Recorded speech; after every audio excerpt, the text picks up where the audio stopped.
আসসালামু আলাইকুম। হাজির হয়ে গেলাম নূর রান্নাঘর মিডিয়া থেকে। হাজির হয়ে গেলাম গরুর মাংসের নতুন একটি রেসিপি নিয়ে। তবে আমার চ্যানেলে আরও অনেক গরুর মাংসের রেসিপি আছে, আর এই গরুর মাংসের রেসিপিটা হচ্ছে একেবারেই নতুন স্টাইলে। আপনারা সম্পূর্ণ ভিডিওটা না টেনে দেখতে থাকুন।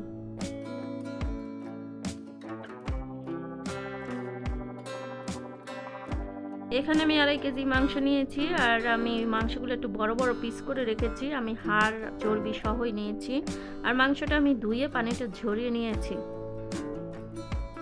একদম নতুন স্টাইলে গরুর মাংসটা রান্না করার জন্য আমি এখানে নিয়েছি 15 গ্রাম শুকনো মরিচ। আমি জয়ফল এগুলো ভেঙে অর্ধেকটা নিয়ে নিচ্ছি। স্টার মশলা দিয়েছি 1 পিস। আমি জয়ত্রী দিয়ে দিয়েছি 3-4 টুকরা। ধনিয়া দিয়ে দিয়েছি 3 চা চামচ। আস্ত জিরে দিয়ে দিলাম 3 চা চামচ।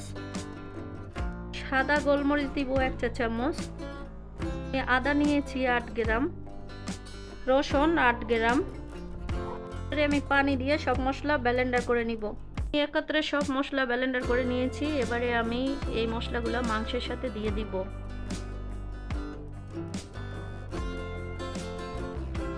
আমি সব মশলাগুলো একসাথে মাংসের সাথে দিয়ে দিয়েছি। এবারে আমি 1.5 কাপ পরিমাণ পেঁয়াজ কুচি দিয়ে দিব। এবারে দিয়ে দিব 2 চা চামচ হলুদের গুঁড়া, তবে হলুদের গুঁড়াটা আমি একটু ভর্তি করে দিয়েছি। আর দিয়ে দিব স্বাদ মতো লবণ। দিয়ে দিব 25 গ্রাম সরিষার তেল।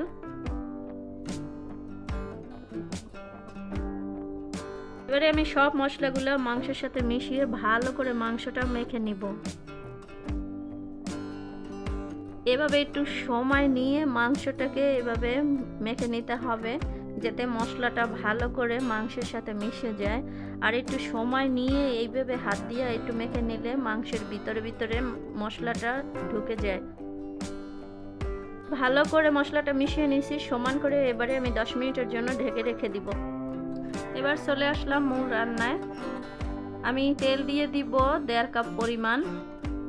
যেহেতু আমি আগেই সরিষার তেল 25 গ্রাম দিয়েছি। আমি তেলটা গরম হওয়ার আগে এখানে আমি বড় সাইজের 2টা তেজপাতা আমি মাঝখান দিয়ে ছিঁড়ে দিয়ে দিয়েছি।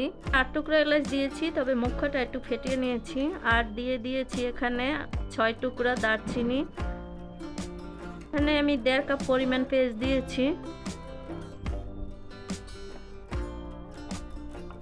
এবারে পেঁয়াজ আর সব মশলা আমি একসাথে একটু লাল লাল করে ভেজে নিব। এভাবে মশলার পেস্টে ভাজতে ভাজতে দেখবেন খুব সুন্দর একটা ফ্লেভার বের হয়েছে। তখনই বুঝতে পারবেন যে মশলাগুলো ভালোভাবে তেলে ভাজা হয়ে গেছে। আর তখনই তার ভিতরে মাংসটা ঢেলে দিয়ে দিতে হবে।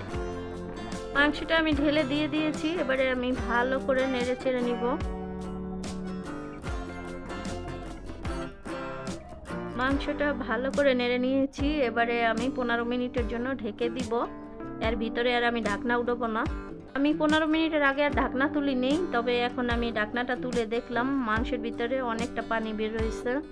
এখন মাংসটা ভালো করে নেড়ে দিব যাতে নিচে পোড়া লেগে না যায়। আর আবার আমি ঢেকে দিব আবার 15 মিনিটের জন্য। তো এবারে মাঝে মাঝে আমি নাড়াচাড়া দিয়ে দিব।